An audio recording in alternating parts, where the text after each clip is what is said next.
Bro ಇಲ್ಲಿ ಆಗ್ಲೇ Amul baby ಕರೆದಾಗ ಬರಲ್ಲ ಅದು ಇದು ಅಂತೆಲ್ಲ ಅಂದ್ರೆ ಹೋಗ್ಲಿ ಬಿಡು, ನೀವು ಬಂದಿದ್ದು ಒಳ್ಳೇದೇ ಆಯ್ತು. ಅದು ಸರಿ, ಗ್ಯಾಂಗ್ ಎಲ್ಲಿ? ಇಬ್ಬರೇ ಬಂದಿದ್ದೀರಾ? ನಾವು ಬಂದಿರೋದು ಪಾರ್ಟಿ ಮಾಡೋಕ್ಕಲ್ಲ. ಮತ್ತೆ ಪಾರ್ಟಿಯಿಂದ ನೀನು ಕರ್ಕೊಂಡು ಹೋಗೋಕ್ಕೆ. ಈ ಯಾಕ್ರೋ ಏನೇನೋ ಹೇಳ್ತಾ ಇದ್ದೀರಾ? ಅದೆಲ್ಲ ಹೇಳ್ತೀವಿ. ಏನಿದೆ ನಿನ್ನ ಗೆಟಪ್ಪು? Full change ಆಗ್ಬಿಟ್ಟಿದ್ಯಾ? ಅದು ಅಮೂಲ್ ಬೇಬಿ. ಗುಂಗ್ರಾ, ಇವಾಗ ಅದೆಲ್ಲ ಮಾತಾಡೋಕ್ಕೆ ಟೈಮ್ ಇದೆಯಾ? ಸತ್ಯ, ಒಂದು ಸ್ವಲ್ಪ ಅರ್ಜೆಂಟ್ ಇದೆ, ನೀನು ನಡಿ. ಎಲ್ಲಿಗೆ?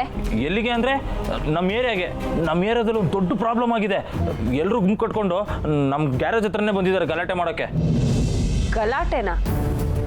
ಯಾಕೋ, ಏನು ವಿಷಯ? ಅದೆಲ್ಲ ಹೋಗ್ತಾ ಹೇಳ್ತೀವಿ ಸತ್ಯ. ಯಾಕ್ರೋ ಇಷ್ಟೊಂದು ಟೆನ್ಷನಲ್ಲಿದ್ದೀರಾ? ಅಷ್ಟೊಂದು ಅರ್ಜೆಂಟ್ ಆಗಿದ್ರೆ ಒಂದು ಫೋನ್ ಮಾಡ್ಬೋದಿತ್ತಲ್ವಾ? ಅಯ್ಯೋ, ಕಾಲ್ ಟ್ರೈ ಮಾಡಿದ್ವಿ, ಆದರೆ ನಿನ್ನ ನಂಬರೇ ನಾಟ್ ರೀಚಬಲ್ ಬರ್ತಾ ಇದ್ದಿದ್ದು. ಕಾಲ್ ಮಾಡಿದ್ರ? ಅದು ಫೋನ್ನ ನಾನು ರೂಮಲ್ಲೇ ಬಿಟ್ಟಿದ್ದೀನಿ, ಇಲ್ಲಿ ಸಿಗ್ನಲ್ ಬೇರೆ ಸರಿಯಾಗಿ ಸಿಗಲ್ಲ. ಅದು ಅಲ್ಲದೆ ಈಗ ಹೇಗೋ ಬರೋದು? ಇವರೆಲ್ಲ ವರ್ಷಕ್ಕೆ ಒಂದೇ ಸಲ ಮೀಟ್ ಮಾಡೋದು. ಅಮೂಲ್ ಬೇಬಿ ನನ್ನ ಪರಿಚಯ ಮಾಡಿಸೋಕೆ ಅಂತಾನೆ ಇಲ್ಲಿ ಕರ್ಕೊಬಂದಿದ್ದಾನೆ. ಈಗ ಹೊರಟ್ರೆ ತಪ್ಪಾಗತ್ತಲ್ವೇನೋ? ಅಲ್ಲಿ ಏರಿಯಾದಲ್ಲಿ ದೊಡ್ಡ ಪ್ರಾಬ್ಲಮೇ ಆಗಿದೆ. ಅಲ್ಲಿಗೆ ನೀನು ಈಗ ಬರಲಿಲ್ಲ ಅಂತಂದರೆ ಅದು ತಪ್ಪಾಗಲ್ವಾ?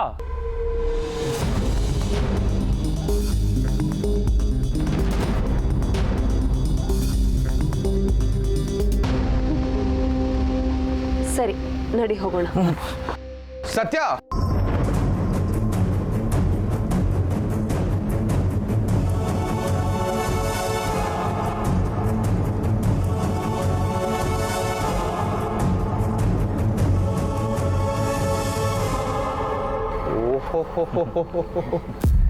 ಏನಿದು ಸರ್ಪ್ರೈಸ್ ಎಂಟ್ರಿ ಅಂತ ಮಾಸ್? ಒಳ್ಳೇದಾಯ್ತು, ಬನ್ನಿ. ನಾವು ಬರ್ತಾ ಇಲ್ಲ, ಹೊರಡ್ತಾ ಇದ್ದೀವಿ. ಹೊರಡ್ತಾ ಇದ್ದೀರಾ? ಯಾಕೆ, ಏನಾಯ್ತು? ಅದು ನಮ್ಮ ಏರಿಯಾದಲ್ಲಿ ಏನೋ ಪ್ರಾಬ್ಲಮ್ ಆಗಿದೆಯಂತೆ, ಅದಕ್ಕೆ ಇವ್ರು ನನ್ನನ್ನು ಕರ್ಕೊಂಡು ಹೋಗೋಕ್ಕೆ ಅಂತಾನೆ ಬಂದಿದ್ದಾರೆ. ನಾನೀಗ ಹೋಗಲೇಬೇಕು. ಸತ್ಯ, ನೀನು ಹೋಗ್ಬೇಕಾ? ಅದು ಈಗಲೇ? ಪಾರ್ಟಿ ಇನ್ನೂ ನಡೀತಾ ಇದೆ. ಇವಾಗೇನು, ನಿಮ್ಮ ಪಾರ್ಟಿ ದೊಡ್ಡದಾ ಇಲ್ಲ ನಮ್ಮ ಏರಿಯಾ ಜನರು ಪ್ರಾಬ್ಲಮ್ ದೊಡ್ಡದಾ?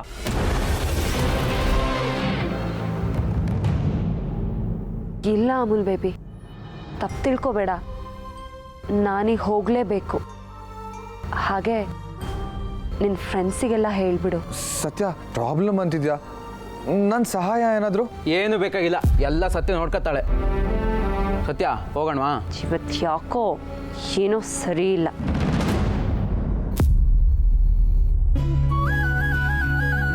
ಅಮೂಲ್ ಬೇಬಿ, ನಾನು ಹೋಗಲೇಬೇಕು. ಒಂದು ನಿಮಿಷ. ಹೇ ಗೈಸ್, ಬನ್ನಿ.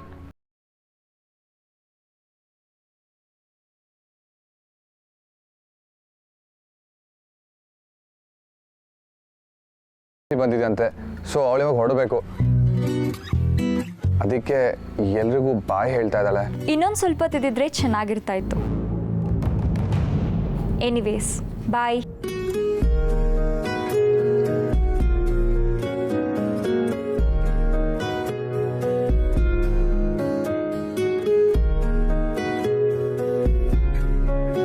ಸರಿ, ಬರ್ತೀನಿ.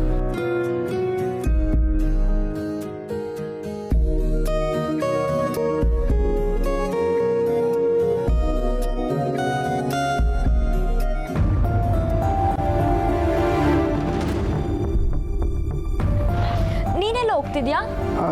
ಅದು ಅವ್ರನ್ನ ಕಳ್ಸ್ಕೊಂಡ್ಬಿಟ್ಟು ಬರ್ತೀನಿ. ಓಹೋ, ಫಿಯಾನ್ಸೆ ಇಲ್ಲದೆ ಒಂದು ನಿಮಿಷನೂ ಇರೋಕ್ಕಾಗೋದಿಲ್ವಾ?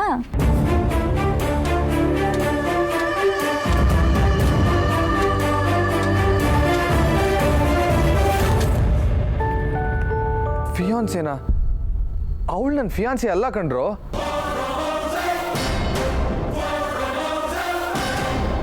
ಕಾರ್ತಿಕ್, ಜೋಕ್ ಮಾಡ್ತಿದ್ಯಾ? ಕಮ್ ಆನ್, ನಿಮ್ಮ ಮಾತು ಕೇಳಿದ್ರೆ ನನಗೆ ಜೋಕು ಅನ್ನಿಸ್ತಾ ಇದೆ. ಆದರೆ ನಾವು ಇಷ್ಟೊತ್ತು ಅವಳೇ ನಿನ್ನ ಫಿಯಾನ್ಸೆ ಅಂತ ಅನ್ಕೊಂಡಿದ್ವಿ. ನೋಡು, ಇದು ಜೋಕ್ ಆಫ್ ದ ಡೇ. ನಿನ್ನ ಮಾತು ಕೇಳಿದ್ರೆ ನನಗೂ ನಗು ಬರ್ತಾ ಇದೆ. ಕಾರ್ತಿಕ್, ಸೀರಿಯಸ್ ಆಗಿ ಹೇಳು, ಸತ್ಯ ನಿನ್ ಫಿಯಾನ್ಸೆ ಅಲ್ವಾ? ಇಂಥ ವಿಷಯದಲ್ಲಿ ನಾನು ಯಾಕೆ ತಮಾಷೆ ಮಾಡಲಿ? ಅವಳು ನನ್ನ ಬೆಸ್ಟ್ ಫ್ರೆಂಡ್ ಅಷ್ಟೇ.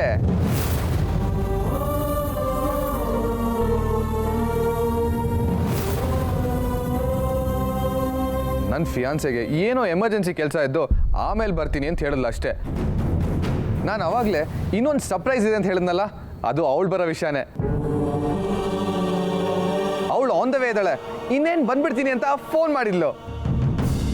ನೀವು ಇಲ್ಲೇ ರೀ, ನಾನು ಅವ್ರನ್ನ ಕಳ್ಸ್ಕೊಟ್ಟು ಬರ್ತೀನಿ.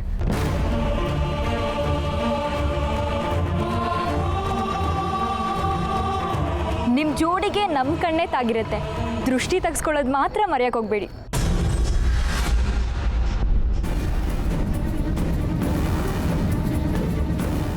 ಹೇ, ಈಗ ಹೇಳಿ ಅದು ಏನು ಪ್ರಾಬ್ಲಮ್ಮು ಅಂತ. ಯಾಕೆ ಅವಾಗ್ಲಿಂದ ಕೊಸರಾಡ್ತಾ ಇದ್ದೀರಾ? ಸತ್ಯ, ಅದನ್ನೆಲ್ಲ ಏರಿಯಾಗ ಹೋದ್ಮೇಲೆ ಹೇಳ್ತೀನಿ. ಈಗ ಹೊರಡೋಣ ನಡಿ. ಸುಮ್ಮನೆ ನನಗೆ ಟೆನ್ಷನ್ ಕೊಡಬೇಡಿ. ಅದೇನು ವಿಷಯ ಅಂತ ಹೇಳಿ, ಇಲ್ಲ ಅಂದರೆ ನನ್ನ ತಲೆ ಕೆಡುತ್ತಷ್ಟೇ. ಸತ್ಯ, ಹೇಳು, ನೀನು ಹೇಳು, ಹೇಳು. ಏ, ಯಾರೋ ಒಬ್ರು ಹೇಳಿ ಸಾಯ್ರಿ. ಅದು ಸತ್ಯ. ಸಾರಿ, ಸಿಚುವೇಶನ್ ತುಂಬ ಕಾರವಾಗಿದೆ ಅನಿಸುತ್ತೆ. ನಾನೇನಾದರೂ ಡಿಸ್ಟರ್ಬ್ ಮಾಡಿದ್ನಾ? ಇಲ್ಲ, ಹಾಗೆಲ್ಲ ಏನೂ ಇಲ್ಲ ಅಮುಲ್ ಬೇಬಿ. ಅದು ಸರಿ, ನೀನು ನಿನ್ನ ಫ್ರೆಂಡ್ಸ್ನೆಲ್ಲ ಬಿಟ್ಟು ಇಲ್ಲಿಗೆ ಯಾಕೆ ಬರಕ್ಕೆ ಹೋದೆ? ಅದೊಂದು ಕಾಮಿಡಿ. ನನ್ನ ಫ್ರೆಂಡ್ಸ್ ಹೇಳ್ತಾ ಇದ್ದಾರೆ ನೀ ನನ್ನ ಫಿಯಾನ್ಸಿ ಅಂತೆ.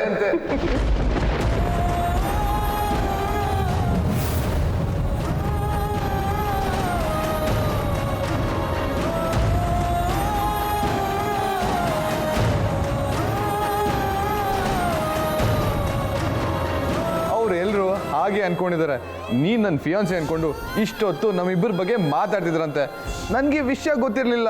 ಈ ವಿಷಯ ನನ್ಗೆ ಇವಾಗಲೇ ಗೊತ್ತಾಗಿದ್ದು. ಅದಕ್ಕೆ ನೀನೇನಂದೆ? ನಾನೇನು ಹೇಳಿ, ನೀನು ನನ್ನ ಫಿಯಾನ್ಸಿ ಅಲ್ಲ, ಲೈಫ್ ಲಾಂಗ್ ನನ್ನ ಜೊತೆಲಿರೋ ನನ್ನ ಬೆಸ್ಟ್ ಫ್ರೆಂಡ್ ಅಂತ.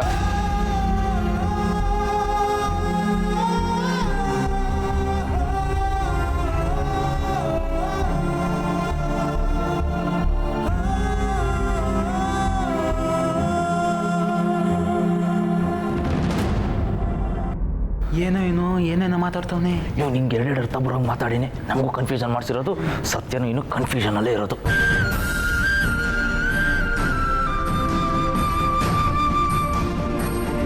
ಸತ್ಯ, ನಾನು ಹೇಳಿದ್ದು ಕರೆಕ್ಟ್ ಅಲ್ವಾ? ಲೈಫ್ ಲಾಂಗ್ ನನ್ನ ಜೊತೆ ಇರ್ತೀಯ ಅಲ್ವಾ?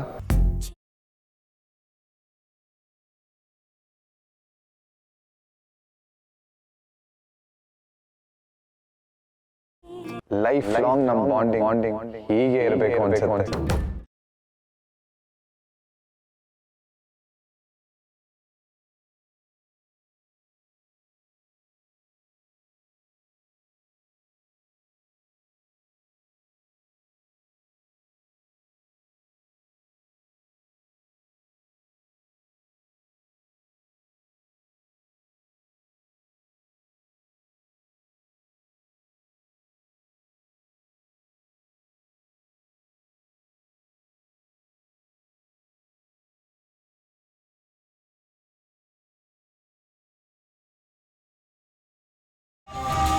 ಸತ್ಯ, ಹೊರಡೋಣ.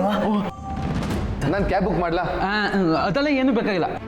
ಯಾಕೆ ಬೆಳಿಗ್ಗೆಯಿಂದ ನೀವು ಒಂಥರ ಮಾತಾಡ್ತಾ ಇದ್ದೀರಾ? ನಾನೇನಾದರೂ ನಿಮಗೆ ಬೇಜಾರು ಮಾಡಿದ್ನಾ? ಹಾಗೆಲ್ಲ ಏನಿಲ್ಲ. ಮೊದಲೇ ಹೇಳಿದ್ವಲ್ಲ, ಏರಿಯಾದಲ್ಲಿ ಒಂದು ದೊಡ್ಡ ಪ್ರಾಬ್ಲಮ್ ಆಗೋಗಿದೆ ಅಂತ. ಅದ್ರ ಟೆನ್ಷನಲ್ಲಿ ಏನೇನೋ ಮಾತಾಡ್ತಾ ಇದ್ದಾನೆ. ಓ ಸತ್ಯ, ನಾವು ಹೊರಡೋಣವಾ? ತುಂಬ ಎಮರ್ಜೆನ್ಸಿ ಇದೆ ಅನ್ಸುತ್ತೆ. ನೀವು ಹೊರಡಿ, ನಾನು ಬರ್ತೀನಿ. ಬಾಯ್ ಸತ್ಯ, ಬಾಯ್.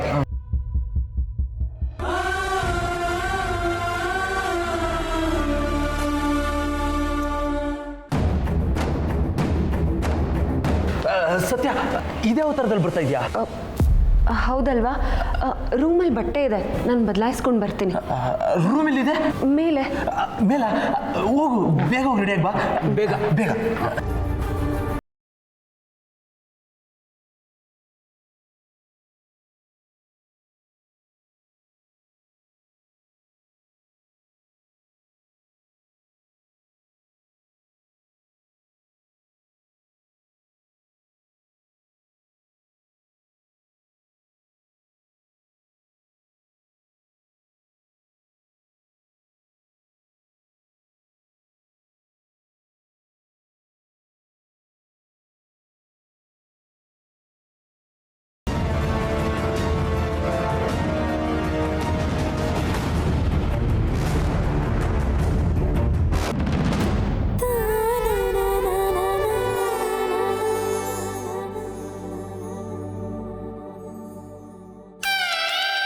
ಹೇ ಕಾರ್ತಿಕ್, ಅಲ್ಲಿ ನೋಡೋ ನಮ್ಮ ಪಾರ್ಟಿಗೆ ಯಾರೋ ಬ್ಯೂಟಿ ಕ್ವೀನ್ ಬರ್ತಾ ಇದ್ದಾಳೆ.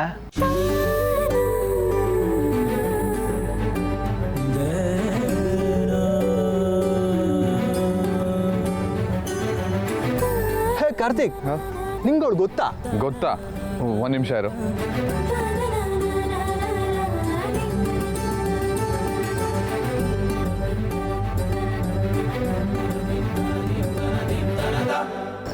ಸಾರಿ, ಲೇಟ್ ಆಯಿತು. ಪರವಾಗಿಲ್ಲ, ನೀವು ಬಂದ್ರಲ್ಲ ಅದೇ ನನ್ನ ಖುಷಿ. ಬನ್ನಿ.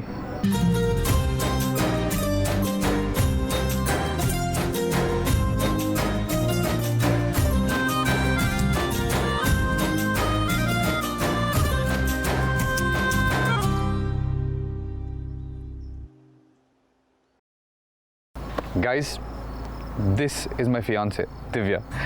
ದಿವ್ಯಾ ಅವರೇ, ಇವ್ರು ಎಲ್ಲ ನನ್ನ ಫ್ರೆಂಡ್ಸು. ಇವನ ಹೆಸರು ರಾಹುಲ್, ಅವನ ಹೆಸರು ಜಯಂತ್, ಅವನು ಚರಣ್, ಅವ್ರ ಹೆಸರು ರೀನಾ, ಅವ್ರ ಹೆಸರು ಪ್ರಿಯಾ, ಕೊನೆಯಲ್ಲಿದ್ದಾರಲ್ಲ ಅವ್ರು ಅನಿಶಾ. ಹಾಯ್. ಕಾರ್ತಿಕ್, ಸಾರಿ ಬ್ರೋ, ನಿನ್ನ ಫಿಯಾನ್ಸಿ ಅಂತ ಗೊತ್ತಿರಲಿಲ್ಲ. ದಟ್ಸ್ ಓಕೆ, ನೀನು ಇರೋದಂತಾನೆ ಹೇಳಿದ್ದು. ಏನಾಯಿತು? ಇವನು ನಿಮ್ಮನ್ನು ನೋಡಿ ಯಾರೋ ಬ್ಯೂಟಿ ಕ್ವೀನ್ ಬಂದಿದ್ದಾರೆ ಅಂತ ಹೇಳ್ದ. ಅವನು ಹೇಳಿದ್ದು ಸತ್ಯನೇ ತಾನೆ?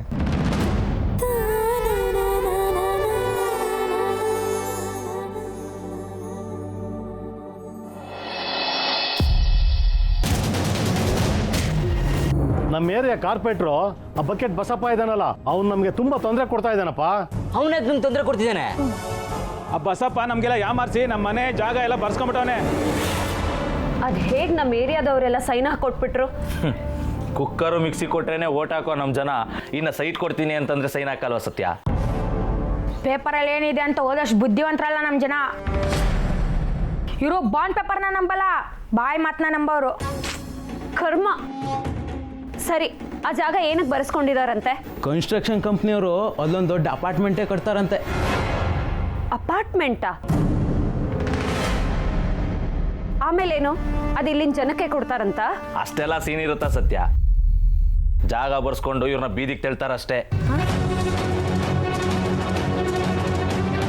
ಆ ಕನ್ಸ್ಟ್ರಕ್ಷನ್ ಕಂಪ್ನಿಯವರು ಕಾರ್ಪೊರೇಟರ್ನ ಬುಟ್ಟಿಗೆ ಹಾಕೊಂಡು ಇಷ್ಟೆಲ್ಲ ಕಾಸು ಖರ್ಚು ಮಾಡಿ ಅಪಾರ್ಟ್ಮೆಂಟ್ ಕಟ್ಟಿಸ್ತಿರೋದು ಯಾಕೆ?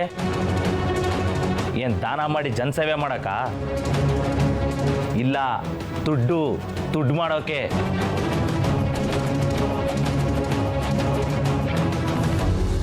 ಈ ಕಂಪ್ನಿ ಕಟ್ತಾ ಇರೋ ಅಪಾರ್ಟ್ಮೆಂಟ್ಸ್ಗೆ ಬಡವ್ರ ಸಮಾಧಿನೇ ಅಡಿಪಾಯ ಮಾಡ್ಕೊಂಡಿದ್ದಾರೆ. ಯಾವುದೋ ಕಂಪ್ನಿ ಅದು ನಮ್ಮ ಏರಿಯಾ ಜನರನ್ನೇ ಮೋಸ ಮಾಡಿ ಅಪಾರ್ಟ್ಮೆಂಟ್ ಕಟ್ತಿರೋದು?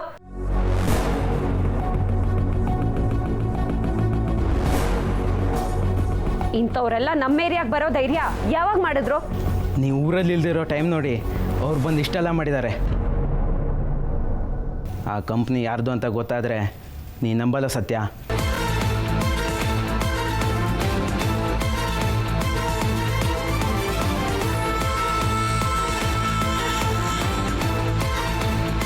ನಮ್ಮ ಏರಿಯಾದವ್ರಿಗೆಲ್ಲ ಮೋಸ ಮಾಡಿರೋ ಕಂಪ್ನಿ ಬೇರೆ ಯಾರ್ದು ಅಲ್ಲ, ಆ ಅಮೂಲ್ ಬೇಬಿದು.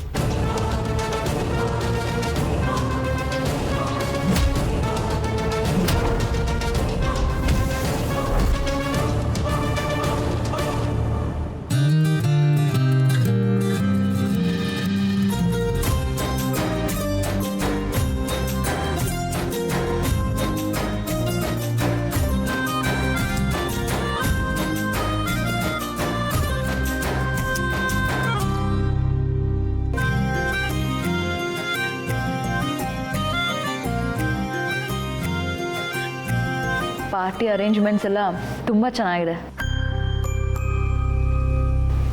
ಕಾರ್ತಿಕ್, ನಿಮ್ಮ ಹತ್ರನೇ ಮಾತಾಡ್ತಾ ಇರೋದು. ಏನು ಯೋಚನೆ ಮಾಡ್ತಿದ್ದೀರಾ? ಏನಾದರೂ ಕೇಳಿದ್ರಾ? ಪಾರ್ಟಿ ಅರೇಂಜ್ಮೆಂಟ್ಸ್ ಎಲ್ಲ ತುಂಬ ಚೆನ್ನಾಗಿದೆ ಅಂದೆ. ಇದೆಲ್ಲ ಏನೇನು ಅಲ್ಲ ದಿವ್ಯಾ ಅವರೇ. ನಮ್ಮಿಬ್ಬರು ಮದುವೆ ಆದಮೇಲೆ ಇನ್ನೂ ಹೇಗೇಗೋ ಇರೋದ್ರ ಬಗ್ಗೆ ನಾನು ಕನಸು ಕಾಣ್ತಾ ಇದ್ದೆ. ಅಂದರೆ ಈ ಪಾರ್ಟಿ, ಈ ಕಂಪ್ನಿ, ಈ ಲೈಫ್ ಸ್ಟೈಲ್ ಇದೆಲ್ಲದಕ್ಕಿಂತ ಇನ್ನೂ ಚೆನ್ನಾಗಿನಾ? ಹೌದು, ಇದು ಎಲ್ಲದಕ್ಕಿಂತ ಚೆನ್ನಾಗಿ,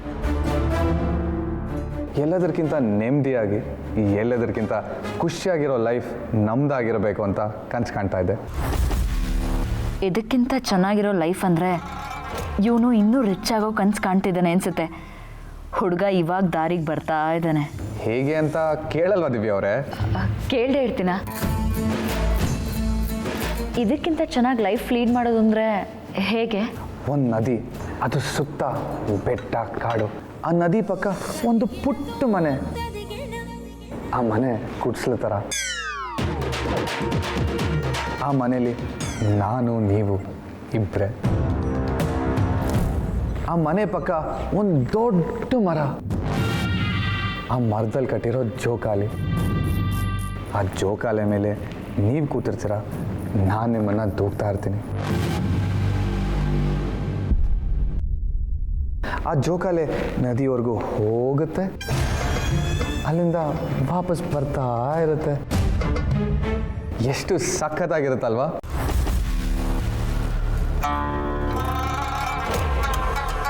ಎಸ್, ನಿಮ್ಗೆ ಇಷ್ಟ ಆಗುತ್ತೆ ಅಂತ ನನಗೆ ಗೊತ್ತು. ಇಷ್ಟೇ ಅಲ್ಲ, ಇನ್ನೂ ಇದೆ. ಇನ್ನೂನಾ? ಈ ಸಿಟಿ, ಈ ಕಾಂಕ್ರೀಟ್ ಕಾಡು, ಈ ಮೊಬೈಲು, ಟ್ರಾಫಿಕ್ಕು, ಬಿಸ್ನೆಸ್ ಟೆನ್ಷನ್ನು ಯಾವುದೂ ಇಲ್ಲ ಅಲ್ಲಿ. ಅದು ಯಾವುದೂ ಇಲ್ಲ ಅಂದರೆ ಬದುಕೋದಾದ್ರೂ ಹೇಗೆ? ಅದಕ್ಕೂ ನನ್ನ ಹತ್ರ ಒಂದು ಪ್ಲ್ಯಾನ್ ಇದೆ. ಅದೇ ನದಿ ತೀರದಲ್ಲಿ ನಾವೇ ತರಕಾರಿ ಬೆಳ್ಕೋಬೇಕು. ಒಂದು ಕಡೆ ಹಣ್ಣು, ಇನ್ನೊಂದು ಕಡೆ ಸೊಪ್ಪು. ಆ ಮನೆ ಪಕ್ಕ ಒಂದು ಚಿಕ್ಕ ಕೊಟ್ಟಿಗೆ ಇರಬೇಕು. ಆ ಕೊಟ್ಟಿಗೆಯಲ್ಲಿ ಒಂದು 3-4 ಹಸು ಇದ್ರೆ ಸಾಕು. ಬೆಳಿಗ್ಗೆ ಎದ್ದು ಸಗಣಿ ಎಲ್ಲ ಬಾಚಿ ಹಾಲು ಕರೆದು ಆ ಗಟ್ಟಿ ಹಾಲಲ್ಲಿ ಬಿಸಿ ಬಿಸಿ ಕಾಫಿ ಮಾಡ್ಕೊಂಡು ಕುಡಿದ್ರೆ ಅದೇ ಸ್ವರ್ಗ. ದಿವ್ಯವರೇ, ತಗೊಳ್ಳಿ, ನೀರು ಕುಡೀರಿ.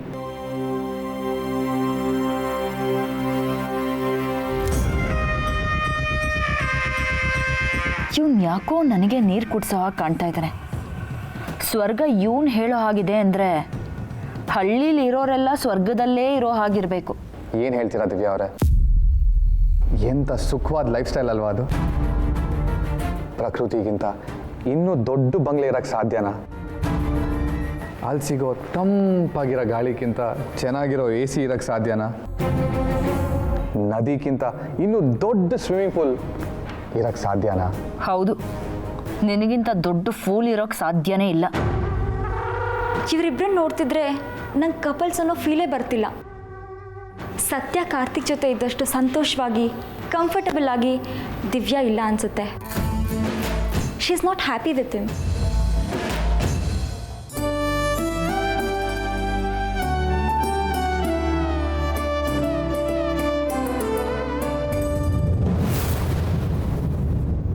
ಅಮೂಲ್ ಬೇಬಿನಾ?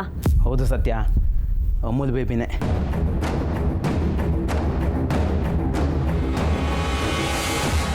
ಅವನು ಪ್ರತಿದಿನ ಇಲ್ಲಿ ಬಂದು ಫ್ರೆಂಡ್ಶಿಪ್ ಅಂತ ಡ್ರಾಮಾ ಮಾಡಿದ್ದೆ ಈ ಕೆಲಸಕ್ಕೆ. ಅವನೇ ಸತ್ಯ. ನಮ್ಮ ಸ್ನೇಹಕ್ಕೆ ಬೆಂಕಿ ಹಚ್ಚಿ ಅವನ ಬೆಳೆನ ಬೀಸ್ಕೊಂಬಿಟ್ಟ. ಏನೇನೋ ಮಾತಾಡಬೇಡ. ಏನೇನೋ ಮಾತಾಡ್ತಾ ಇಲ್ಲ. ಅವ್ನು ಏನು ಮಾಡಿದಾನೋ ಅದನ್ನೇ ಹೇಳ್ತಾ ಇದ್ದೀನಿ. ನಾವೆಲ್ಲ ಯಾಮಾರ್ಬಿಟ್ವಿ ಸತ್ಯ.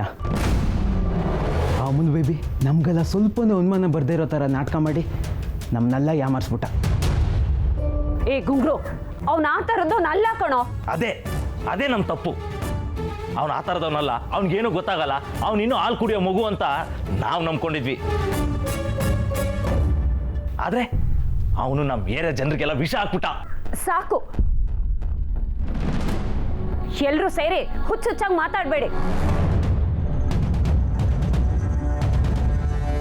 ಅವ್ನು ಕೆಟ್ಟವನಲ್ಲ ಅಂತ ನನ್ನ ಮನಸ್ಸು ಹೇಳ್ತಿದೆ.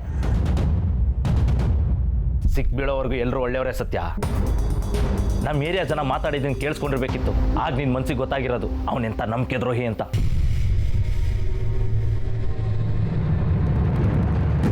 ಇಂಥವ್ರನ್ನೆಲ್ಲ ನಂಬಿದ್ದೇ ತಪ್ಪು. ನೀನು ಹೇಳಿದ್ದೆ ಸರಿ. ಆ ಶ್ರೀಮಂತರಿಗೂ ನಮಗೂ ಯಾವತ್ತಿಗೂ ಆಗ್ಬರಲ್ಲ. ಅಷ್ಟು ದೊಡ್ಡ ಮನುಷ್ಯ ನಮ್ಮಂಥವ್ರ ಫ್ರೆಂಡ್ಶಿಪ್ ಕೇಳ್ತಿದ್ದಾನೆ ಅಂದಾಗಲೇ ಅರ್ಥ ಮಾಡ್ಕೋಬೇಕಿತ್ತು. ಹುಲಿ ಬಂದು ಹಸು ಫ್ರೆಂಡ್ಶಿಪ್ ಯಾಕೆ ಮಾಡುತ್ತೆ ಹೇಳು ಸತ್ಯ? ಸರಿಯಾದ ಸಮಯ ನೋಡಿ ಕುತ್ತಿಗೆ ಸೀಳೋಕೆ. ಹೌದು ಸತ್ಯ, ಹೊಸ ವೇಷದಲ್ಲಿ ಬಂದಿರೋ ಹುಲಿ ಅವನೊಬ್ಬ ಮೋಸಗಾರ.